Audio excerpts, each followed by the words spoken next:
So, good afternoon.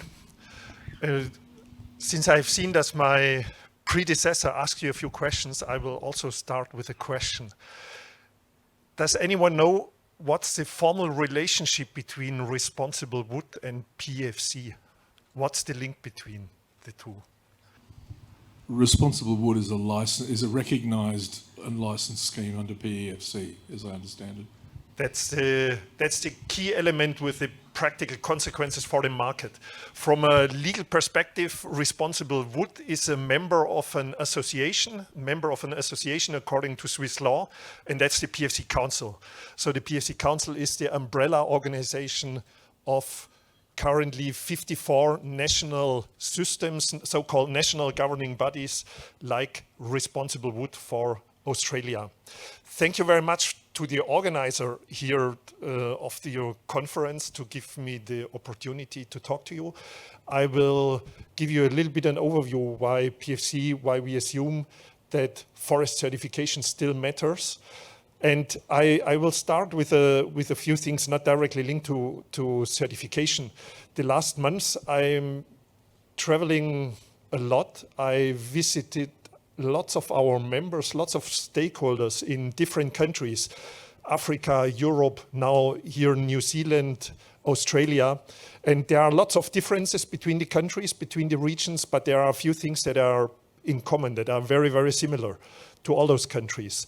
And the key thing, a key element that is similar is the intensive discussion about forestry as such, about forest management, how to use forests, whether to use forests or not to use them, just to put them to conservation and not taking any timber from forests, whether it's plantation forest or natural forest. That's a discussion that you have in lots of countries.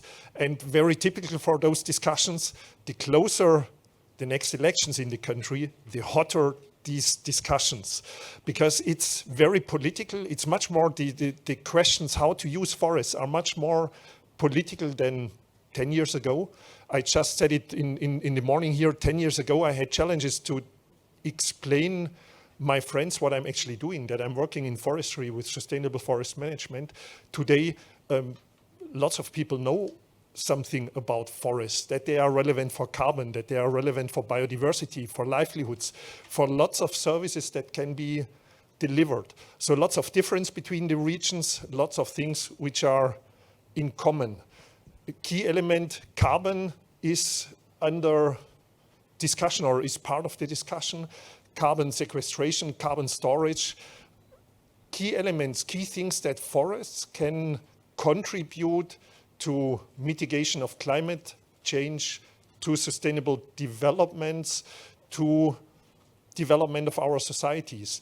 And that's not directly linked to certification. Certification is just the technical tool that comes at the very end of a long discussion, the end of a chain where we are talking about services which can be delivered by the forests.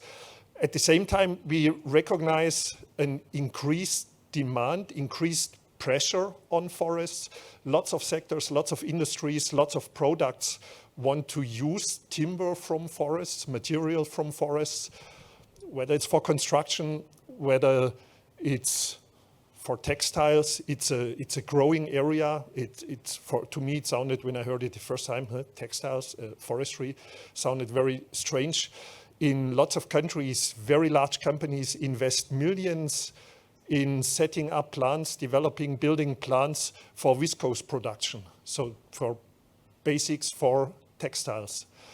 That means growing pressure, growing demand for timber. There are forecasts, a very simple one, and whether it's World Bank or other organizations, they are very, very similar. They say 2050, we have fourfold of the demand of today. So just imagine this pressure on biodiversity, on the services delivered by the forests. So we can either stop using timber and just go for I heard it earlier today, back to the 19th with concrete or or even earlier to the 70s to steel or to other things. Or we can try to use a concept that is actually not that new, that it's just sustainable forest management. And be careful with the resource and try to use the resource in a responsible way. Looking a bit at statistics, you know, there are several certification systems. When we look how certification is working, how it's implemented, how it's applied, we are at just 13% of global forests with both certification systems, with FSC and PEFC. 13 is not that much. Of course, it does not make sense to aim 100%, because there will be conservation forests which are not used, where it maybe does not make any sense to certify them. So the more interesting number are the 28% certified rootwood. That's definitely something where it's maybe worth to consider whether that's already enough or should maybe further increased. When you look at the drop downs in the statistics from 2021 to 2022, what do you think what it is? Very far away from you, the reason, the war, it's the Ukraine. So FSC and PEFC do not allow anymore the use of timber from Russia and Belarus with the sustainability claim. That led, of course, to a significant drop down of the certified area. You see the country overview where PEFC is operating. And just a link again to the war, there are two dark gray countries, that's Russia and that's Belarus. Both are still a member of PEFC, like Responsible Wood, like PEFC Germany, PEFC France, SFI, Sustainable Forestry Initiative in North America. So both countries are still a member, but as I already said, they are not allowed anymore to make claims, or certified entities are not allowed anymore to make claims. That's just increasing pressure on forests as well. The material that is coming from Russia, either it's coming as non-certified material through channels which are maybe not always that clear how it's going, or the timber needs to be replaced from other countries or from countries just taking more out of the forests. The dark green countries, all the dark green countries are PEFC endorsed system, like Responsible Wood here in Australia. That means in these countries, we have a national member, and the member can operate a certification system that complies with the PEFC International requirements. The question to Simon at the end of his presentation for chain of custody, you know, PEFC forest certification is operating in two areas. Of course, there are standards for sustainable forest management. That means for the management of the forest, but also for the traceability of the material in the supply chain. Otherwise, it does not make sense. Otherwise, you would not be able to use material with your customers or for buildings without with a credible evidence that it's really certified if it's not going through a proper certified chain of custody. The sustainability standards, and that's important, they are developed in multi-stakeholder processes. That means all interested stakeholder groups are able to participate in the process and contribute to the development of the standards. And Simon explained in detail what standards are. The rules how to manage a forest developed in a multi-stakeholder process. That's one of the key elements for forest certification of PEFC. The other basic element, key element, is PEFC's bottom-up approach. You know, bottom-up approach is quite simple. I already said there is the international umbrella, the PEFC Council or PEFC International, with the members, and the members are responsible for the implementation of the standards of the certification system on the ground in their countries, in their regions. So PEFC International, we are just providing a so-called international benchmark standard, and Responsible Wood is responsible to implement this standard under Australian conditions. That means the requirements are very generic in the benchmark, and your national stakeholders have to decide what does this mean for Australia, how are the standards, are the requirements for forest management exactly defined in the particular country. So in your case, in Australia, in the US, in any European or Asian country. This bottom-up approach is a key element of sustainability, working with stakeholders, not from the top as centralized organization in Switzerland defining how the globe has to manage the forests. That would actually be nonsense. It's important that the regions, the countries on the national level, on the regional level, can contribute to this process and can work with the stakeholders and make a decision how the forests should be treated and managed. The basic principles of the PEFC standards, just a quick overview. It's a document with 27 pages. So what does it mean? Forest resources, maintenance, further development of the forest resources, ecosystem health and vitality. Ecosystem services are a key buzzword at the moment, but also productive functions, not just conservation, not just protection. Productive functions are important, biological diversity, protective functions as key elements, and of course, socio-economic functions and conditions. These just as the simple headlines, as the key elements of the standards, how to manage the forests. Credibility is always a question. Is certification credible? There are lots of different views on that. In Europe, politicians, the European Commission oftentimes has the view, well, certification systems don't deliver. Lots of NGOs have the view certification systems don't deliver. It's getting quite interesting when you ask such partners, stakeholders, what's the better opportunity? What's the alternative? How to operate, how to set up rules, how to treat forests outside the certification system. And there are not that many other options in a global scale. So credibility, PEFC is oftentimes assessed by different organizations. If it's a neutral organization, we're getting quite good judgments, quite good evaluation results. That's an example just from a Dutch government organization. And the Netherlands, it's a small country, it's a tiny country with only a few trees. I always say they know each tree by name in the country.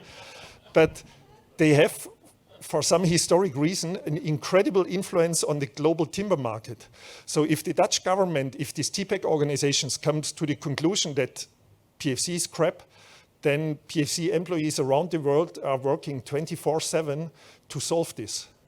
Some countries, Malaysia, for example, is so dependent on this TPEC that even if they just announce that they do an assessment, everyone in Malaysia involved in the timber sector gets nervous.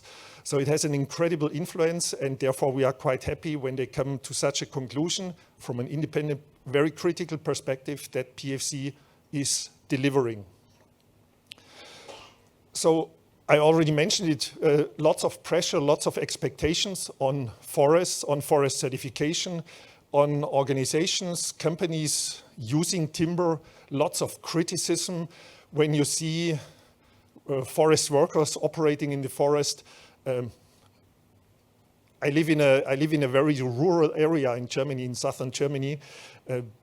Lots of forests, forestry, very traditional since centuries.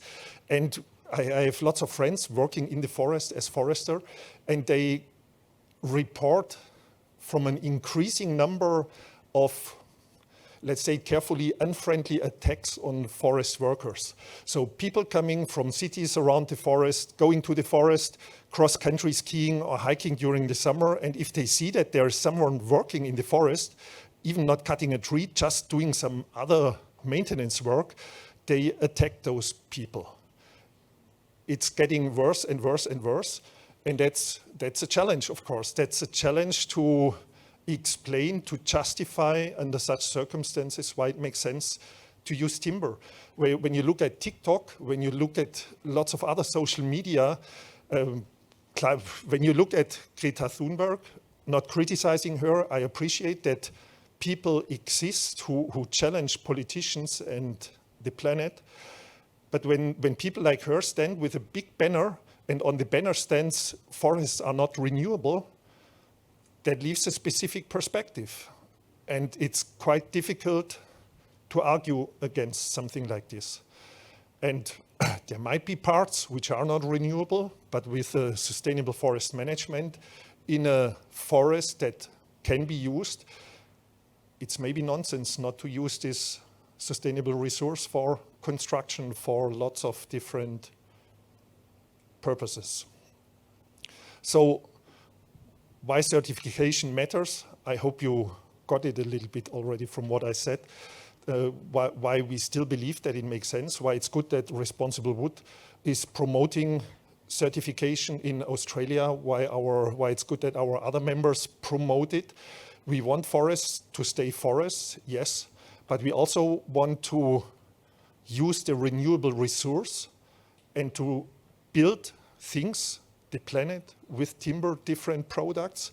We want to protect livelihoods in the forest, people who are working in the forests, and certification is a technical tool how this can be done.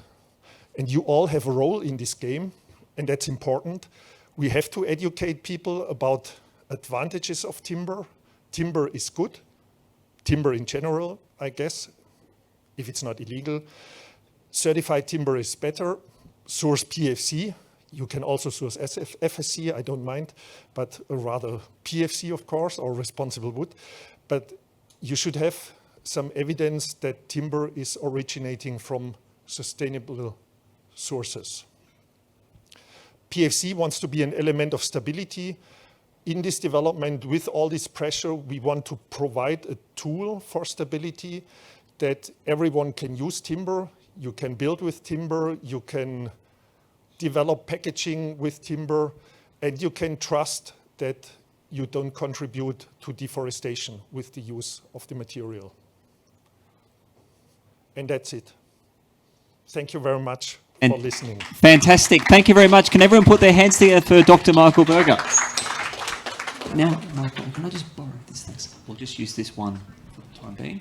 So before we go into questions, I'd just like to canvass the room. How many people in the room today either work for or are connected to a Responsible Wood or a PEFC certified company? Could you raise your hands? So we've got a lot of representation here from PEFC certified companies. So on that note, I'd like to open the room for a conversation. So does anyone have any questions? Any questions? I might get the ball rolling. Yeah. So with respect to PEFC, what are some of the challenges that you've noticed over the last decade, how the standards have evolved and how the organisation PEFC has actually evolved? When do you want to finish the conference? No, we've got another presenter after. Okay. Well, the key challenge is what I just told you at the end, these growing expectations and using timber anyway. That's the key point. The other growing thing, and I didn't talk that much about it, is politics. Influence, maybe you are aware of that, what the European Commission is doing, and I'm European, I work in and live in 3 European countries, so I can say that it's a pain what the European Commission is doing. Requirements influencing forestry globally, not just in Europe, whether it's North America, whether it's Asia. Yesterday, on Monday, we had discussions in New Zealand, how they are affected by the European deforestation regulation. So that's definitely a key challenge to deal with that. Just a quick question with regards to the Intergovernmental Climate Change report, which came out on the International Day of the Forest a few weeks ago, which reiterated the importance of forests as a solution for the carbon issue with building and construction. Do you have any thoughts on that particular report? Well, on the particular report, maybe not. I have a thought on what you just said, and I don't like the wording that the forest is a solution for the carbon issue and for the climate challenge, because that's, from my perspective, fundamentally wrong. Forests can contribute to mitigate climate change, but if we this wording implies sometimes that we remove responsibility from all other sectors and just put it on the forest and tell the forest, you have to solve, you have to heal the planet. And this IPCC report, of course, it's super relevant. We all have to deal with it, we have to work with it, and we have to respect it, what they say. Otherwise, it's a bit challenging for us here on this planet. So one of the very contentious political issues in Australia is over native forest management. So you've got plantation forests and native forests. So I guess, is that a challenge across the world between the native forest issues, or is that something that's quite specific to Australia? It's definitely not specific. Definitely not. It's an issue where wherever you go. In October, I was in Indonesia and visited plantation forestry in an extremely large extent. 2 weeks ago, I was with Simon and lots of others. We were in Malaysia, where plantation forestry versus natural tropic forestry is an extreme issue. So that's a discussion, or that's a conflict or controversial element. It's just a global issue. I might just ask one more question about the push towards, and I've got a question from the audience here in a second, but just in terms of the, before you got to the stage today, Michael, there's been a big discussion around mass timber and how mass timber is surging around the world. And a lot of that is actually PEFC certified, particularly through the European markets, and increasingly in Australia, we're getting a lot of domestic CLT onto the market. Do you see that as a real change in the building and construction industry? Because I understand that PEFC's investing a lot in marketing through to projects as well. Is that correct? Well, that's of course one of our main market engagement programs. We call it market engagement since we are actively working with large companies, with small companies, with individual actors. And I just visited on Monday a building where I had in December 2021, I had the honor to give an award for best use of certified timber to the Sion Research Centre in New Zealand. So PEFC actively supports that, and it's a gigantic carbon storage. So if we want to do something in the short run to store carbon,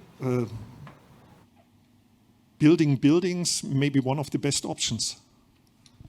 So we have some questions from the audience, Vanda, as well. And Sarah, could you just let everyone know who you are as well? Yep. Hello everyone, I'm Sarah Jane from the BDAA. Welcome to Australia.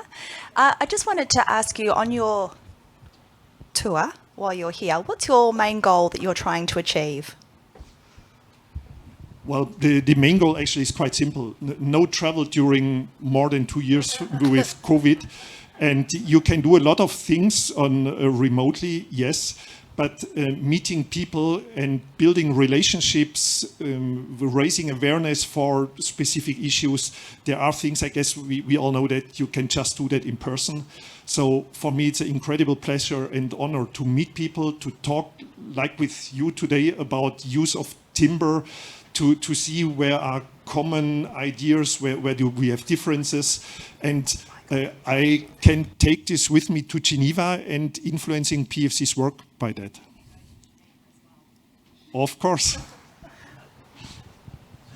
Do we have any more questions from the audience? We've got one over here, and we've got one from Jonathan as well. Hi, thanks, Michael. A few times today we've talked about trade deficits, timber supply issues. I'm interested to hear what, if anything, PEFC can do in terms of building certification capacity around the world to help with that, with some of those supply issues potentially. Lots of interesting questions that just extend your afternoon, because when we without directly going to this question, or first starting indirectly, that's one of the most difficult topics currently within PEFC.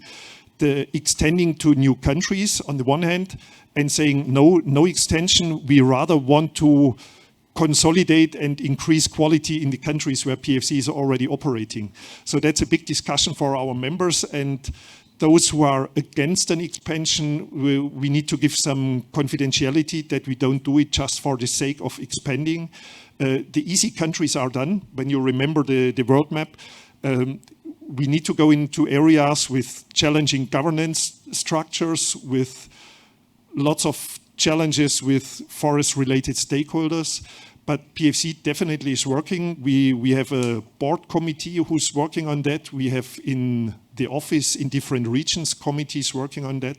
So we will still try to make lots of those gray areas on the world map still green. And I guess the other challenge is the economics of certification as well, because you've got to get an independent certification body to go in and actually audit as well, which can be a bit prohibitive for a lot of countries as well. Is that correct? That's absolutely correct. The technical infrastructure that Simon described, which is necessary for a certification system in lots of regions, it's challenging.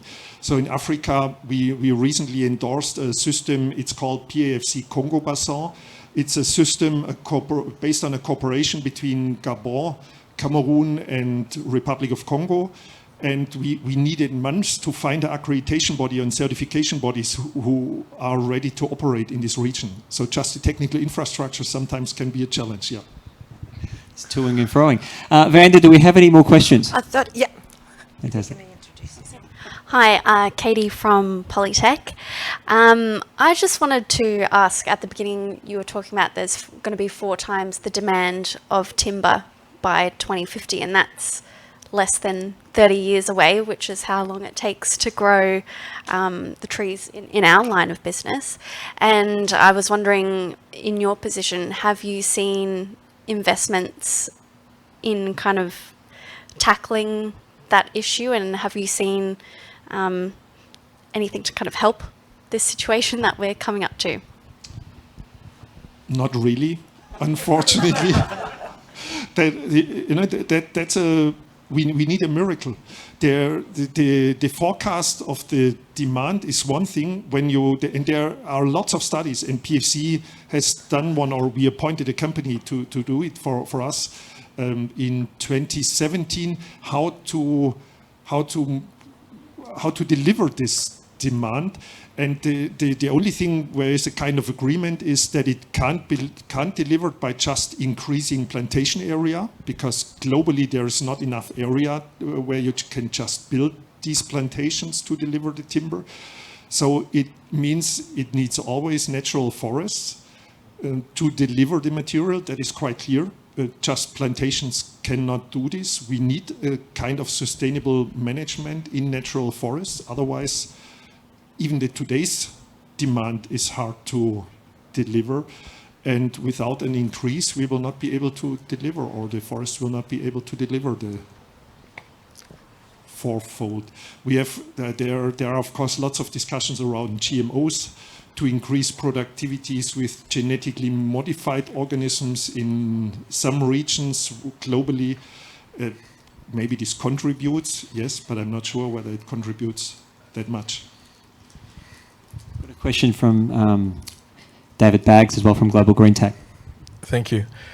Given your last point about the need to move progressively more into existing natural forests, do you discern a difference between extracting timber from a sustainable forestry resource versus from a sustainable forest ecosystem resource?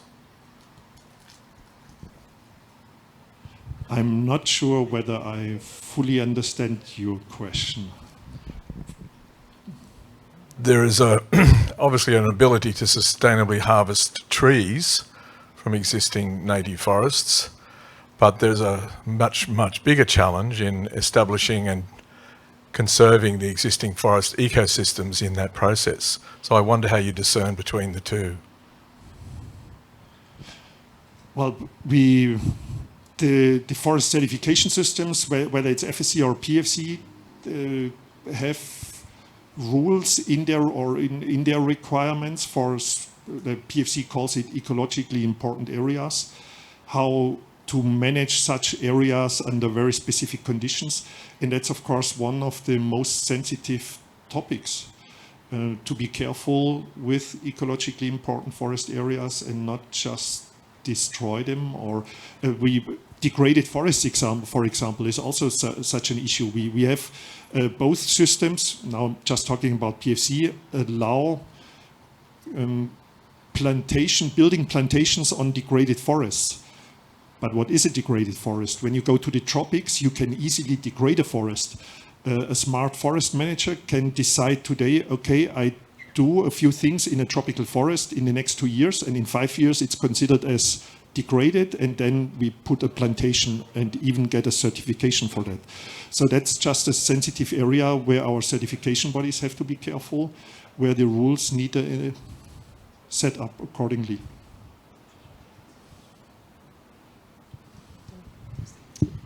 Any more questions, or shall we call time on Dr. Michael Berger? I think that's Nothing. it. Oh, we got one more There's question. one. Hold on. Oh, sorry. Sorry. If you can introduce yourself again. Chris from Waldron Constructions.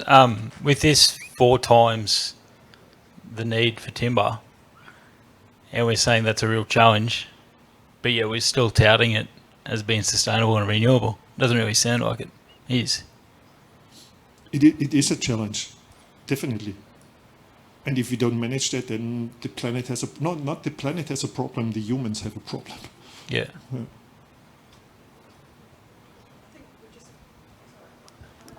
Hold on. Hold on. If you can introduce yourself.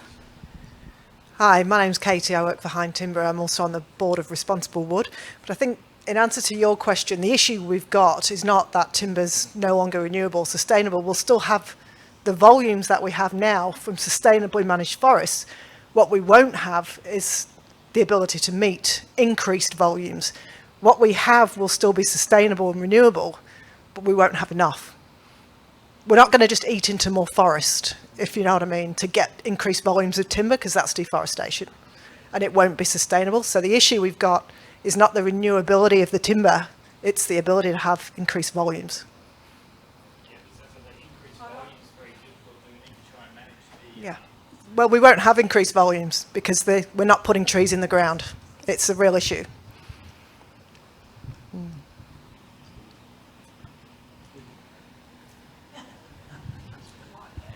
Just a question on that too. You know, if you look at PEFC 5 years ago, there was a real push to try to get chain of custody boosted because they had strong certification forest area, but the real push was to get chain of custody up. Is that changing now around the world? Are more people looking for PEFC and actually embracing chain of custody? Or is that a challenge that we still have as an industry? It's unfortunately still a challenge, of course. The chain of custody uptake needs to be strengthened. We need to work on the demand for certified timber, on the education of people. What's the difference between certified and non-certified? But that's one of the key challenges that still exist. Well, on that note then, thank you very much, Dr. Michael Berger. Thank you for that extended question and answer.